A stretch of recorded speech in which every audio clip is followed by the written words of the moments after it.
الكلمة. ابتداء من 5 شتنبر غادي يبدا الدوري السنوي شالونجير موروكو تنس تور التي يحتضنه نادي تنس مكناس، والذي سوف يعرف مشاركة العديد من اللاعبين الدوليين المصنفين ما بين 100 أو 200 عالميا، وغادي يعرف كذلك مشاركات اللاعبين المغاربة اللي نالوا بطاقة الدعوة من طرف الجامعة الملكية المغربية للتنس. وانا اليوم كنطلب من ساكنة مدينة مكناس ومحبين الكرة الصفراء باش يجيو في هذا الاسبوع ابتداء من 5 شتنبر باش يشجعوا اولا اللاعبين المغاربة اللي غيشاركوا في هذا الدوري، وباش يسميتوا ويتمتعوا بالكرة الصفراء داخل ملاعب تنس مكناس. بالنسبة لأبرز اللاعبين على مستوى مدينة مكناس وكذلك على الصعيد الوطني الذين سوف يعززون يعني المنتخب ربما أو يمثلون المغرب في هذه التظاهرة، اللي غادي يمثلوا المغرب في هذه التظاهرة هذه ابتداء من يوم الاثنين في الطابلو فينال.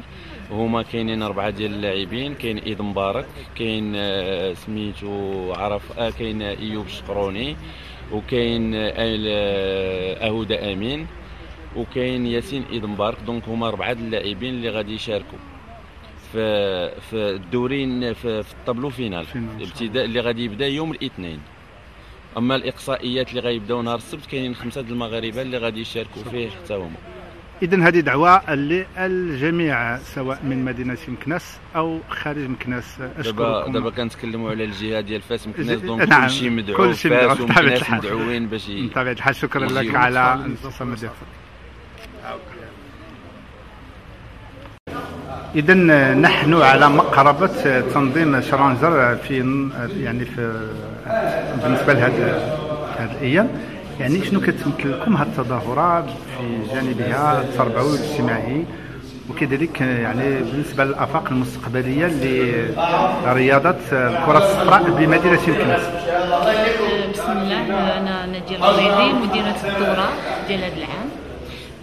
أنا تنشوف بأن هذا الدورة الثامنة اللي تتلعب في مكناس، وبالنسبة لمدينة مكناس راها علامة تاريخية، منها تتعرف بمدينة تاريخية اللي عندها تاريخ عريق، وفي نفس الوقت هاد الدورة تيجيو أبطال عالميين تيعطيو أمثلة للدراري ديالنا اللاعبين الصغار وتياخذوهم قدوة باش تياخذوهم يعطيو بهم مثال وتيشوفوهم كي تيلعبوا تياخذوا دروس منهم. هذا هو من جانب النادي.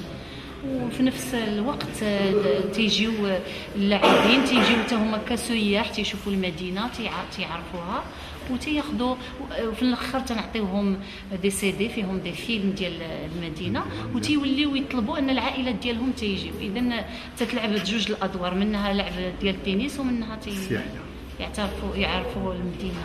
نعم.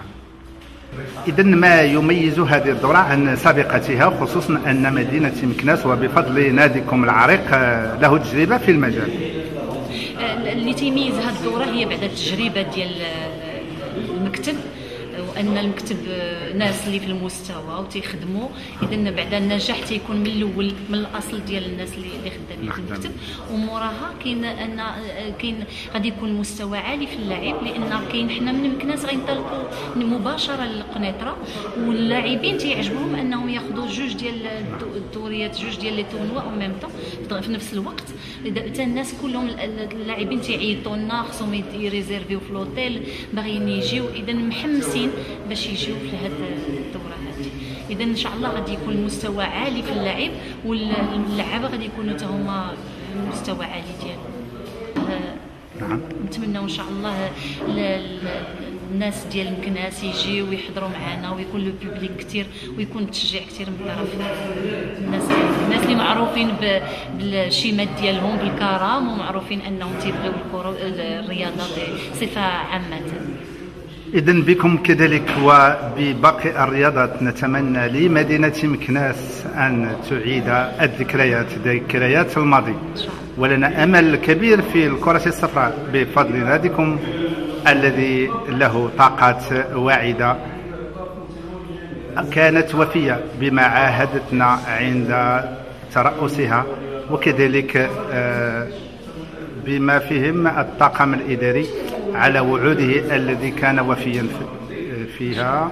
إذا كان معكم مفاد جديدة في رحاب الجامعة ومثل قناة الثقافة العالمية. في أمان الله. شكرا. Qui consiste en l'organisation de l'ETCM du Challenger, le Morocco Tennis Tour, en sa 9e édition. Donc la 8e édition au niveau du CNES, la 9e édition au niveau du Maroc. D'ailleurs, le CNES est la seule ville qui a organisé chaque année le Challenger, le Morocco Tennis Tour, depuis qu'il est là au Maroc, il est organisé au Maroc. Cette année, il va y avoir la participation d'un certain nombre de pays étrangers. On les compte dans un nombre d'une trentaine de pays étrangers. Donc les joueurs sont classés entre 100 et 200. On a une dizaine de joueurs classés entre 100 et 200 au niveau mondial. Cet événement connaîtra aussi la participation de quatre champions marocains à qui la Fédération royale marocaine de tennis a donné l'invitation pour y participer. 3, c'est la fédération qui leur a donné l'invitation, et une seule invitation a été donnée pour Ayoub Chkroni, en reconnaissance à son père qui est passé par le club de Meknès, Arafat Chkroni, champion du Maroc, que vous retrouvez son nom sur le cours central ici au niveau du club du TCN. Cette année, c'est Madame Nouredi qui va s'occuper de la direction du tournoi. C'est la directrice du tournoi, Madame Boukeli Nadia. Madame Nouredi Nadia, que je vous présente, qui est assise à ma gauche. Donc l'événement va commencer à partir de ce samedi-là, le 5 septembre. Samedi, dimanche, il va y avoir les qualifs. Et à partir de lundi, il va y avoir le tableau final. Cette année, on reçoit aussi le champion de l'année dernière, le vainqueur du Challenger 2014, en l'occurrence le Belge Cobb Jones, qui est cette année, il a amélioré son classement, il est classé 103e mondial. Donc, sans trop vous importuner, je vous cède la parole pour s'il y a des questions auxquelles nous pourrons répondre.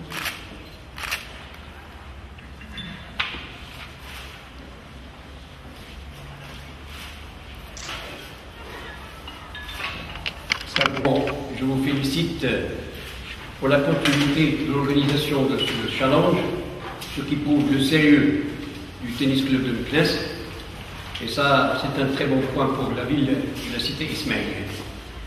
Deuxièmement, je voudrais vous dire que la fédération a toujours réservé une wildcard pour un joueur de Meknès. Est-ce que cette année, ça va être la même chose? Vu que vous avez parlé de quatre nationaux qui vont rentrer directement au tableau final. Ouais. Donc, pour ce qui est de la participation de Meknès, est-ce qu'elle est possible ou, vu les résultats, il ne serait pas possible d'intégrer un Marocain? Je vois que parmi la liste des engagés, il y a un athlète qui vient de Copenhague, qui s'appelle Copenhagen Skimmer et qui occupe la 103e place. Donc c'est une très bonne chose, ce qui prouve l'importance de ce challenger. Et ce challenger est une occasion pour nous, CNES, pour faire beaucoup de publicité pour cette cité. Et la première fois, vous avez pu réaliser plusieurs autres réalisations. Nous vous félicitons pour le travail colossal que vous faites, ainsi que votre équipe, ce qui prouve quand même le sérieux et le bon travail effectué par le comité du tennis club. Pour terminer, je vous félicite et je vous souhaite une très très bonne organisation, surtout que Meknès a besoin de telles manifestations pour se faire connaître. Merci pour votre attention. Merci à vous, Haj. qu'une meilleure organisation ne peut se faire qu'avec l'aide de la presse nationale et notamment régionale, celle de Meknès. On est toujours sur la... Sur on est d'accord. En ce qui concerne les wildcards dont j'ai parlé tout à l'heure, donc les wildcards qui ont été donnés pour le tableau final, donc une seule a été donnée par le club à, comme j'ai dit, à Ioub Shkroni en reconnaissance à son père, parce qu'il est passé par là.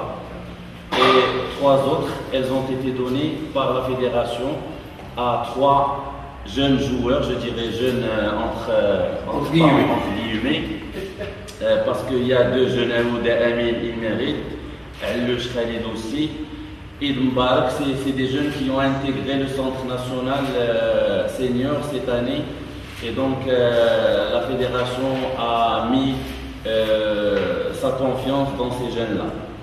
Donc il y a des wildcards qui sont donnés au tableau final et d'autres sont donnés au tableau qualif. Et chaque année, la fédération donnait une wildcard pour le tableau qualif pour un des joueurs de Meknès. Donc les joueurs aujourd'hui, les joueurs de Meknès n'ont pas un très bon classement. L'année dernière, on avait Mustafa Belkoura qui avait un bon classement, donc il avait obtenu une wildcard. Aujourd'hui, on lui souhaite beaucoup de chance dans ses études parce qu'il a rejoint les États-Unis pour continuer ses études. Donc il y a 5 wildcards qui ont été donnés pour les tableaux de qualif.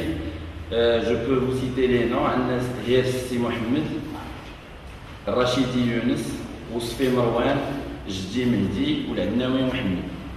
Donc toutes ces wildcards ont été données par la Fédération royale marocaine de tennis. Et en ce qui concerne le joueur que vous avez cité tout à l'heure, Cobb Jones, qui est classé 103e mondial, c'est le vainqueur de l'année dernière. Donc il a souhaité revenir au Maroc pour grignoter quelques points pour améliorer son classement mondial. Et le fait de retourner au Maroc et à Meknès, c'est une reconnaissance pour le TCM et pour le Maroc en général. Pour ce qui est de la réalisation. Pour ce qui est des réalisations,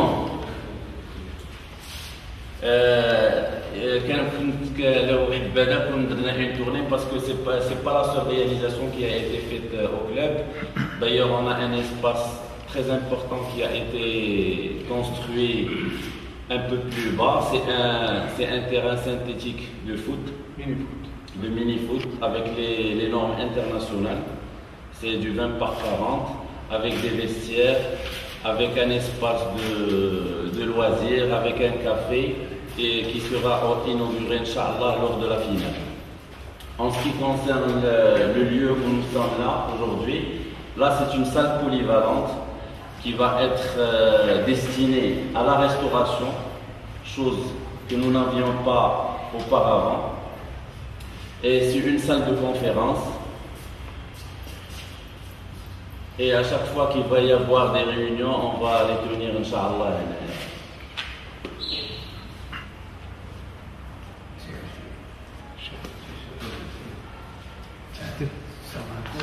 أشكركم مرة ثانية السيد قيدوم الصحافة الوطنية سي عبد اللطيف الشرايعي. خلينا نقولوا اللي بغيت نضيف هو أنه بالإضافة لهذه الفضاءات وهذا التجديد ديال الفضاء ديال ملعب تنس كلوب مكناس، التنظيم كيكون دائما في مستوى التطلعات اللي كتب المسير.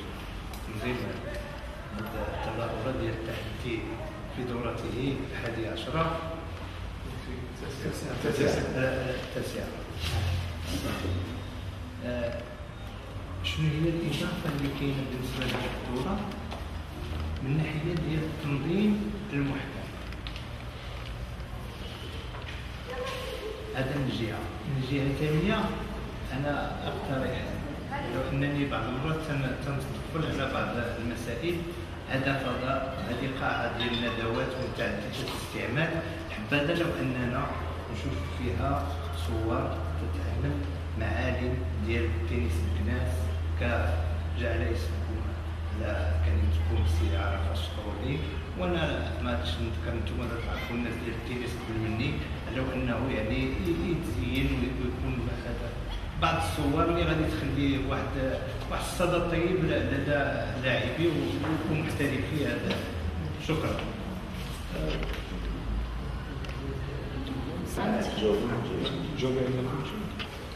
المهم نبداو سميتو نبداو بهذا المحل هذا وعاد ندوزو لورغانيزاسيون اللي سميتو.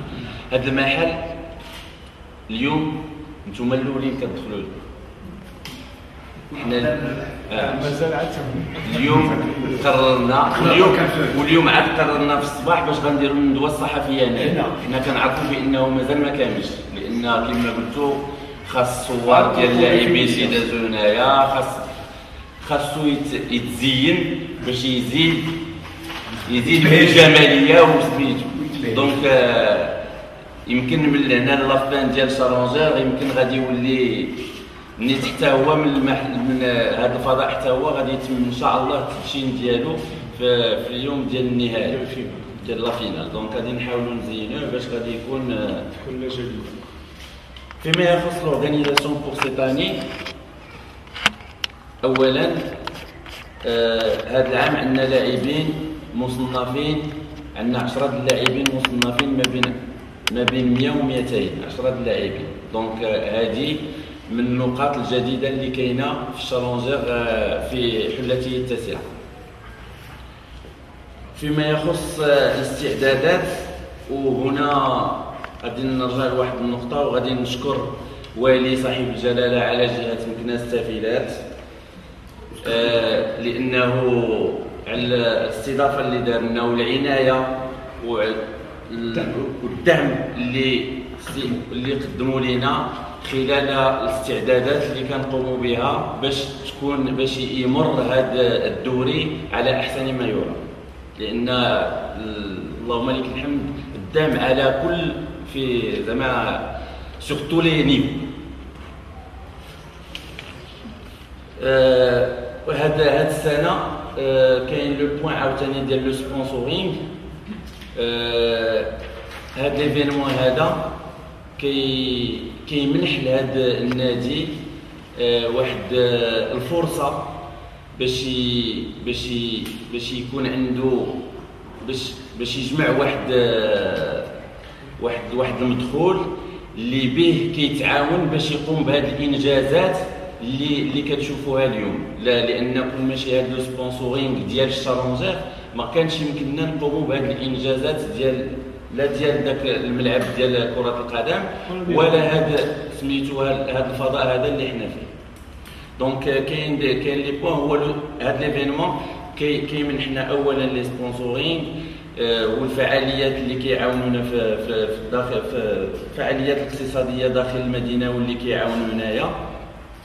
اللاعبين اللي مصنفين ما بين 100 و 200 وهذا الشيء كيمنح عاوتاني واحد النقطه ايجابيه، هو ان هاد الناس ملي كيجيو لهاد المدينه وكيشوفوا هاد الشيء ils sont en train de véhiculer une très bonne image sur la ville et sur le Maroc et ça ne fait que l'année d'après on reçoit plus de participants et de gens qui viennent découvrir le TCM et la ville de Meknès. لان كما كتعرفوا خلال هذا الاسبوع اللي كيكون فيه الدوري كنقوموا بواحد الاستضافه للاعبين، واحد الليله كنديروا لهم اون سواري دي جوار، وهذيك لا سواري دي جوار كنبداو بها حنا لوطيل فين كيكونوا جالسين كندوزو موراهم بلي كاليش اللي كاينين هنايا في وسط لافيل، وكنديروا لهم واحد الجوله عبر المدينه باش يديكوفر لي مونيمون اللي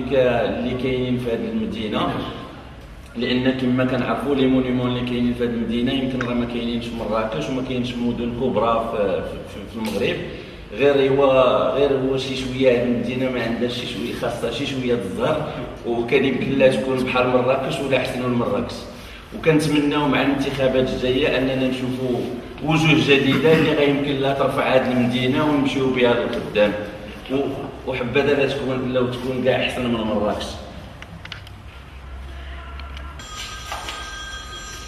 اولا نتقدم بالشكر لكم لفتح هذا المجال للسلطه الرابعه لمدينه مكناس الحضور في هذه الندوه الصحفيه التعريفيه لهذه التظاهره التي تحتضنها مدينه مكناس. الاسئله ديالي ستكون مقتضبه. السؤال الاول اولا نريد التعرف على الطاقم الذي هو امامنا لتعرفوا اللجنه التنظيميه علاش كتكون، وبالتالي ما هو الدور المنوط بهذا الاخوان لانجاح التظاهر. السؤال الثاني لاحظنا ان ليس هناك اعتماد على الاشهارات لا تجوب المدينه تظاهره بهذا الحجم. على الاقل كان يكون واحد النوع من الاشهار للتعريف بها واستقطاب الكثير من الزوار لهذه الفضاءات في هذه المنطقه. السؤال الثالث وما باش ما نطولش بزاف باش نكون خفيف الظل، بين قوسين نتمنى لكم النجاح طبعا كمكناسي وكمدينه. ما نتمنى لكم الا انكم توفقوا في التظاهره وتحققوا نتائج مرضيه ومجديه في نفس الوقت.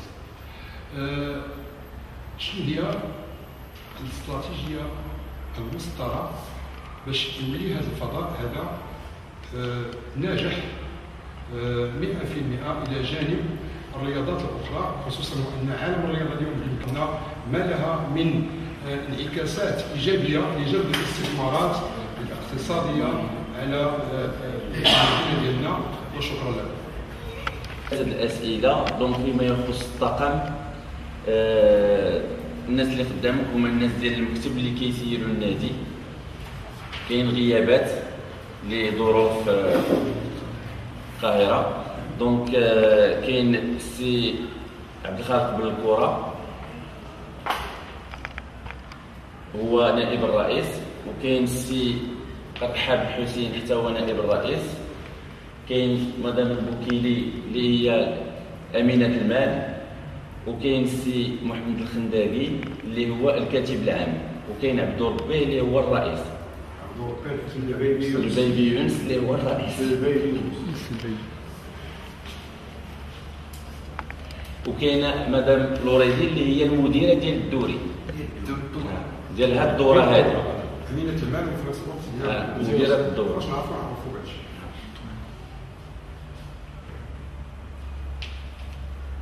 فيما يخص الاشهارات في المدينه، هاد النقطه هذه حنا الوحيد اللي كنتكلفوا بها هو النادي، لان كنديروا لي بونبول وكنعلقوهم في المدينه. زعما ما كندير اباغ دوك لي زانفيتاسيون داكشي اللي كنديروا باش كنعطيوهم للشركات اللي كيكونوا كيساهموا معنا في هذا الدوري هذا.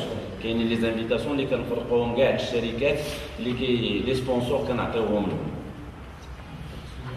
وفيما يخص الاستراتيجيه ديال المكتب، donc la stratégie de ce comité, donc comme on l'a déjà annoncé il y a 3 ans, on a 3 points, on a 2 points s'alignent. Le 3e point, on va le commencer cette année. Donc le premier point, c'était d'assainir les finances de le club. Parce que quand on est arrivé, quand on est arrivé, on a trouvé pas mal de problèmes, que ce soit avec les impôts, que ce soit avec la CNSS, les banques. Donc on a trouvé pas mal de problèmes qu'on a jusqu'ici essayé de résoudre. حتى لواحد 90%، je dirais jusqu'à 90%. الحمد لله المشاكل اللي كانت ما بقاتش. السنة الثانية قلنا غادي نقوموا بمشاريع في هذا النادي هذه اللي كيفا اسيغي ان ريفونو بيرمانون لهذا الكلوب، ومنهم هذاك الملعب ديال كرة القدم، لان تعرفوا بان ذاك الملعب كرة القدم كيضخ واحد الاموال مهمه على هذا النادي اللي به كيمكننا نسيروا النفقات وكيمكننا نقوموا بمشاريع اخرى داخل النادي. وهذا الفضاء حتى هو غادي يضخ واحد الاموال مهمه على هذا النادي اللي بها غادي يداروا مشاريع اخرى. كاين النقطه الثالثه وهو النهوض بالرياضه وهو التنس المكناسي باش نرجعوا له داك القيمه اللي كانت عنده شحال هادي. Donc à partir de cette année, nous allons procéder au recrutement d'un cadre, un directeur technique qualifié qui va prendre en charge d'abord et la formation des jeunes au sein du club, toutes catégories confondues, et la formation des entraîneurs au sein du club. Donc à partir de cette année, Inch'Allah, غادي يكون معنا un cadre valable, qualifié, اللي غادي يكون سورتو المدربين ديالنا اللي انا ما كنقولش بانهم ناقصين تكوين، ولكن غادي يزيد يدعم داك التكوين اللي عندهم، وغادي يزيدهم يطور لهم داك التكوين اللي عندهم باش نرجعوا الامجاد اللي كانت عندنا شحال هادي. لان en 2012 quand on est venu, on a eu un champion du Maroc, Mustafa Belkoura, qui est parti. Nous avons eu la même année Hadil Nazir, champion du Maroc. ولكن depuis كاين واحد شويه كاين انيسيالي، كاين واحد التراجع في النتائج. ولكن ابارتيغ دو سيت اني كان واعدكم وكان المكتب كامل كيواعد المكناسيين باننا غادي نعطيو الكثير للتنس داخل هذا النادي، ان الحصه الكبيره غادي ياخذها التنس. سابقا يمكن تستعون الحجم القيمه الماليه ديال هذا السلاح. القيمه الماليه ابتداء من السنه الماضيه دازت $50,000 و 250 بوان ATP. مهمه. وهذا ATP c'est professionnel tennis, c'est en anglais, association professionnelle محترف التنس. وهذا الشالنجر كما تعرفوا كيدوز en 4 étapes. La première étape هي هذه ديال المكناس. Donc juste après il va y avoir l'étape de قنيطرة ان شاء الله. حنا كنساليو samedi كنساليو لا فينال، وما samedi كيبدا عندهم الكاليف. Donc les deux étapes sont se chevauchent. وخلاص deux étapes وحدين اخرين كاينه ديال المحمديه وديال الدار البيضاء كيجيو من بعد. لا محمديه والدار البيضاء من بعد، وكلهم دوتي دو $50,000. سيدي الرئيس، واش ما عندكمش فكره على المدير التقني المرتقب اللي غادي يقود تسليم الفريق؟ Aujourd'hui راه حنا في مفاوضات مع مدربين فرنسيين باش فرنسيين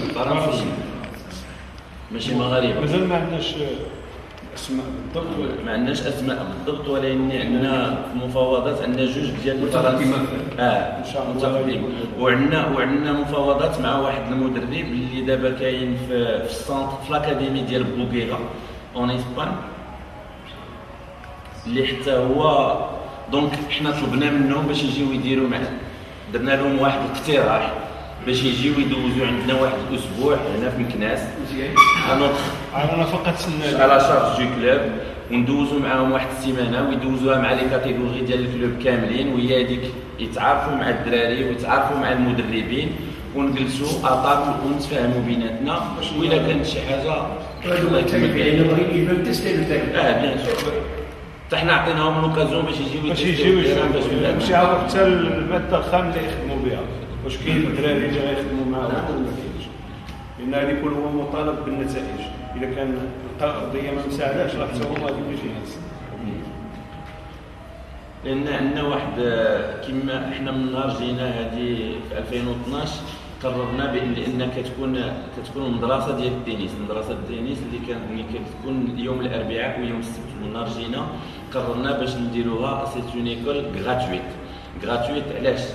باش نجيبوا لو ماكسيموم دونفون، والناس لي بارون ما يعكسوش باش يجيبوا وليداتهم. دونك حتى في داك النهار فاش تكون عندنا داك ليكول كنحاولوا يكون داك الشيء اتراكتيف، ويكونوا لي زاكتيفيتي تكون اون بون امبيونس باش دوك الوليدات كيبداو يجيو ويعاودوا يجيو. وهذا العام الحمد لله وصلنا حتى ل 60 طفل، وملي كنوصلوا 60 طفل دونك عندنا واحد القاعده مهمه ديال الاطفال اللي كيزاولوا هذا التنس. دونك خاصنا حتى حنا اون باراليل نديروا لهم واحد الاداره تقنيه اللي كيمكن تواكب هذا. بالنسبه الى سمحتي التساؤل ديالنا، اولا كنشكركم الاولى هاد يعني الصراحه ديالكم والوفاء بالوعد ديالكم فاش تاسستم يعني على هذا النادي. ما كنت لادخل هذا المكان لانه كيدخل في المجال التربوي والاخلاقي. اذا ثانيا التساؤل ديالي هي انه يعني في هذا الشالنجر يعني شنو هو الرقم اللي كيكون يعني عند البطل اللي غادي يشارك يعني بالنسبه لهذه السنه ومقارنه مع السنوات الترتيب ديالو العالمي؟ ربما الان ربما كيفوت 100. اذا واش ما يعني شكون اللي كيوضع هاد الكريتير اللي كيشاركوا فيها؟ يعني ما كيكونش يعني ابطال عالميين اللي كيكونوا اقل من 70 60 يعني واش ما كتدخلش في هذا الاطار هذا باش حنا نفهموا هذه المساله؟ كاين اولا لامبورطونس ديال لو تورنوا. ملي كنقولوا لامبورطونس ديال لو تورنوا سي البرايز موني اللي هو $50000 وكاين لو نومبر دو بوين ا بي بي. هذا هو اللي كيعطي الاهميه لسميتو. دونك في هذا الوقت كيكونوا عاوتاني دي تورنوا في العالم، في الصعيد العالمي اللي كيمكن عاوتاني كيكونوا 500 بوان، كاين 1000 بوان، كاين اللي كيبغي عاوتاني الواحد كيمشي ياخذ نقاط اكثر اهميه. والدليل على ذلك هو سميتو هو اللاعب اللي لعب النهايه ذاك العام ماشي كوب جون الاخر الفرنسي بوي اللي هذا العام وصل للثوازيام تور ديال هامبورغ. واوجوردي il est en train de jouer l'US Open. دونك ملي كنقولوا l'US Open دونك ما يمكنليش نخلي l'US Open ونجي نلعب شالنجر في المغرب. سي beaucoup de points à gagner et c'est un prize money encore plus important. بالنسبه للتساؤل ديالي الاخير على انا كنشوف انه الصحافه اللي حاضره الان ايام الساعده تواكبكم في جميع التظاهرات سواء الكبرى مثل هذا او الانديه ربما التظاهرات اللي كتكون على صعيد هذا على صعيد النادي. يعني توصلنا خلاص بهذه الندوه الصحفيه وحضرنا. كذلك نتمنوا على انه الصحفيين يتوصلوا مباشره او عبر القنوات اللي تابعين لها او المسؤولين اللي تابعين لها انه على الاقل نقوموا بتغطيات لتظاهر من اجل اشعاع الكره الصفراء بمدينه مكناس. وحنا مستعدين كما مستعدين الزملاء للقيام بهذا الدور سواء على صعيد الصحافه الرقميه او الورقيه ان شاء الله. عندنا تظاهره رياضيه غادي تبدا جوست ابخي من بعد الشالنجر. هو دوري وطني ديال سان غاد 2 اللي غادي يكون على اسبوعين. وغادي نوجه لكم الدعوه ان شاء الله. والدعوه هي من دابا هانتم دعوين. إذا كنصيفطوا لكم باغي كيواني من اليوم راكم مدعوين الدوري الوطني اللي غادي يكون عندنا جوست ابخي سميتو الويكاند اللي من بعد الشالنجر. إذن كنشكركم. كان معكم مفيد جريدة في رحاب الجامعة وممثل قناة أخبار الثقافة العالمية. شكرا لكم. نتقدم الشكر الجزيل ديال الإدارة التقنية وإلى المكتب المسير ديال النادي الرياضي المكناسي لكرة التنس أول مرة اللي معكم في هذه المناسبة. أنا اللي غادي نقولوا راه بما قالوه الإخوان بما فيه الكفاية الأساتذة ديالنا. أنا اللي غادي نقول يعني رياضي يكونوا بحال بطل العالم سابقا. اللي غادي نقول نتمنى لكم مسيرة موفقة، نتمنى لكم ديروا يد في يد، وكما قالوا الإخوان بغيتوا تطبقوا الرياضة في هذه المدينة اللي ديالنا هذا هو ديالكم هي ديالنا حنا. كما قالوا الأستاذ بولبول نبغيو نكونوا معكم كونتاكت ولو ما حضرناش نتوصلوا بالبلاغات ديالكم. حنا مستعدين للمسلم ان شاء الله. تبدوا الايميل اللي لي زيمايل نعطيكم لي زيمايل نخليهم عند الاخت امينه اللي مسؤوله على خليه الاعلام والتواصل. احنا اي نشر ديالكم حضرنا ولا ما حضرناش معكم وجبناكم حنا اللي علينا العوم المعنويات. الاعلام راه هو اللي كيعطي واحد الاشعاع السرعه الرياضه.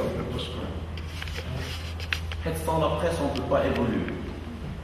راه اللي كتواكب واحد الرياضه راه غادي نبقاو يمكن حنايا حنا كنديروا لي فور اللي علينا، حنا كنحاولوا باش ننهضوا بهذه الرياضه، وكما قلنا حنا غنحاولوا نغوكروتيو ان اونترينور ان ديريكتور تكنيك اترونجي باش نهضوا بهذه الرياضه في هذه المدينه هذه، باش نردوا لها الاعتبار والتاريخ اللي كانت فيه شحال هذه.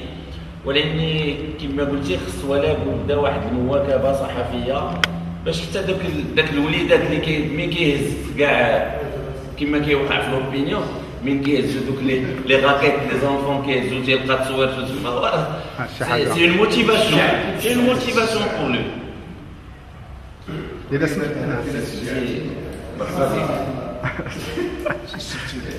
قسم يشتغل التيران كاين، وقسم حاضر غير النقد والضرب، وانتم ما تطيحوش في المتاهات هذه، انتم خصكم تبقاو مع الناس الجادين. كاين وجوه قيدوم هنايا استعملوا الضيف في الرياضه، انا ما تقدرش تخدموا في الرياضه، ما نهضروليش مثلا استعملوا الضيف راه يعطي توجيهات، راه عنده هذه الصلاحيه لان راه قيدوم، هو خصوصا تخصصه في الرياضات، ان الرياضه ما غادي يضاهيها حتى واحد وما يعرف حتى واحد بحاله صراحه. نهار مشينا عند السيد الوالي قالنا خاصكم تشريت شي حاجه في الرياضه، شوفوا مع الحاجه. لا الصراحه الله ماشي هذه ماشي مجامله، هذا تقريبا كتجمله كاينه الجكاية. انا باش نبين لكم انا نوضعكم الصوره، ولكن حتى السي السبتي راه من الناس ديال الرياضه، راه متخصص في الرياضه ورجل كاين خبراء وكما حضروش، كاين سعيد، كاين سعيدي خبير قانوني. لا نحترموا الهضره ديالنا، ديك الهضره في الزناقه داكشي حنا بعادين عنها، وما نحملوش حتى شي واحد الله يجازيك بخير، لا المندوبه ولا فلان، كل واحد عنده اكراهاته. انا حاجه وحده اللي نطلب منكم في الجدل الاعلام ديالكم، عافاكم تشاوروا مع السي عبد اللطيف في هذا المجال، لان هو كيعرف شكون اللي غيعطي وشكون اللي غيكتب وشكون اللي ما يكتبش وشكون اللي يدير وشكون اللي ما يدير. وشكرا سيدي رئيس، شكرا على واغير غير نعم شكرا لك. لا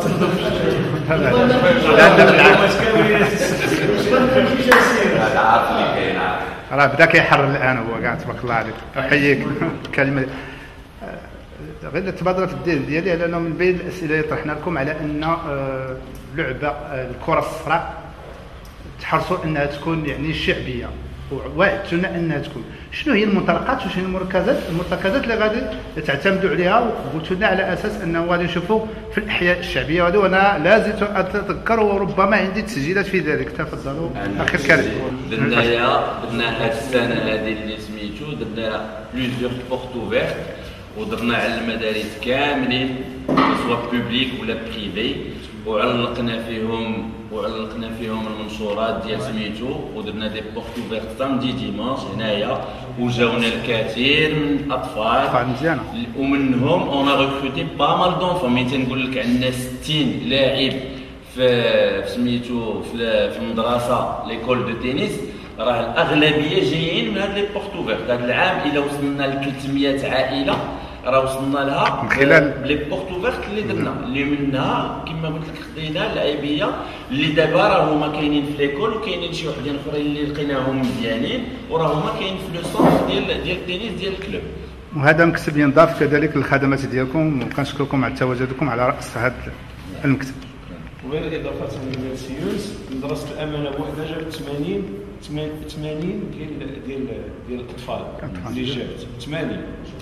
كان واحد اليوم درنا يوم بورت اوفيرت 80 واحد اللي جابت 3 ديال لي بيوس ديالهم اللي جابوا لنا مؤسسه الامانه، جابت 80 واحد اللي استفدوا.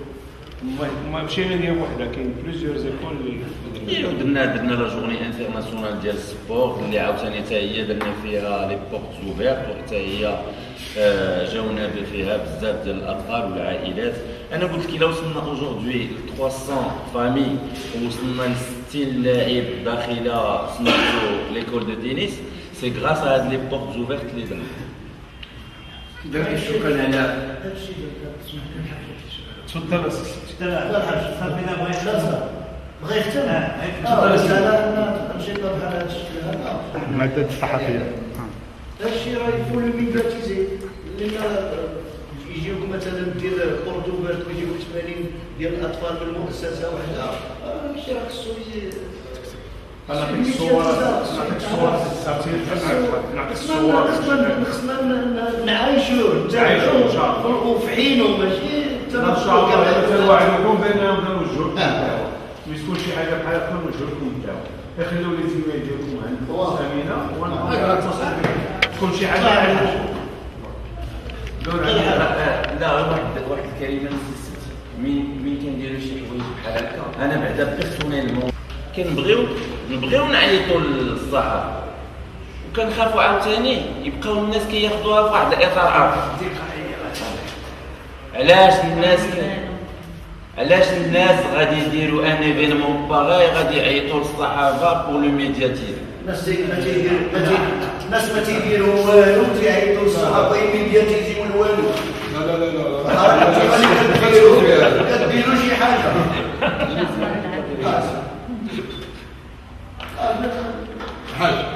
حاج ختم.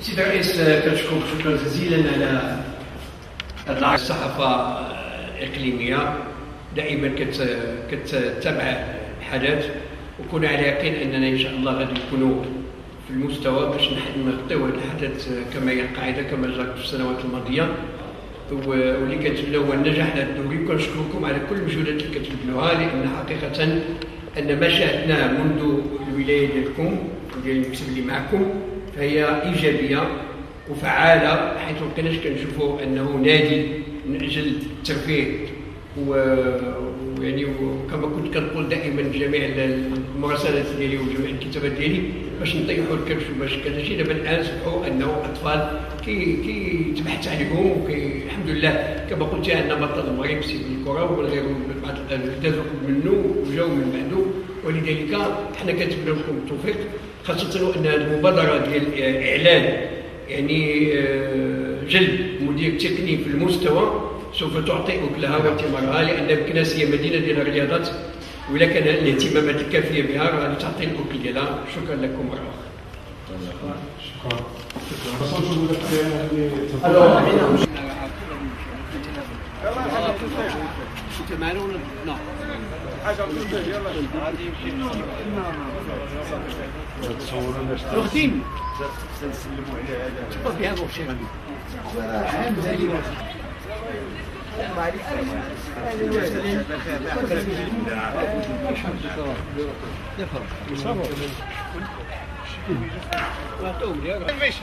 لا كاين الدكتور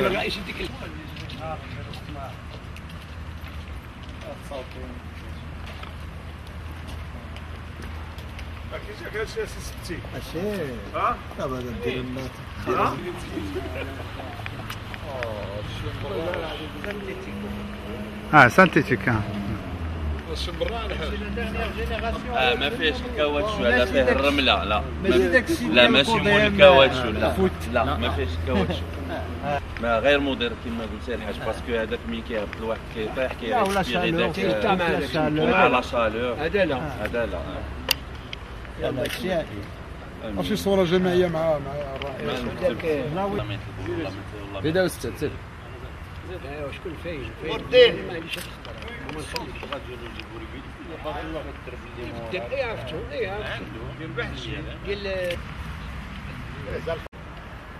إذن منظر في غاية الجمال والأناقة، منظر تاريخي المدينة القديمة. ونحن الآن نتواجد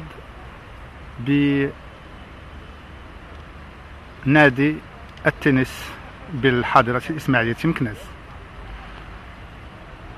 إذن جديدة في رحاب الجامعة وقناتها أخبار الثقافة العالمية تحييكم وتتمنى لكم فرجة رياضية رفقة الكرة الصفراء بقلب الحاضرة الإسماعيلية مكناس مع هذا النادي العريق. في أمان الله.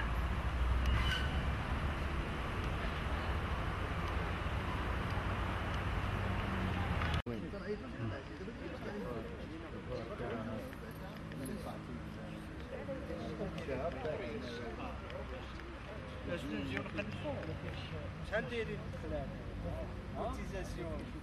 لا هادشي ديك الرمله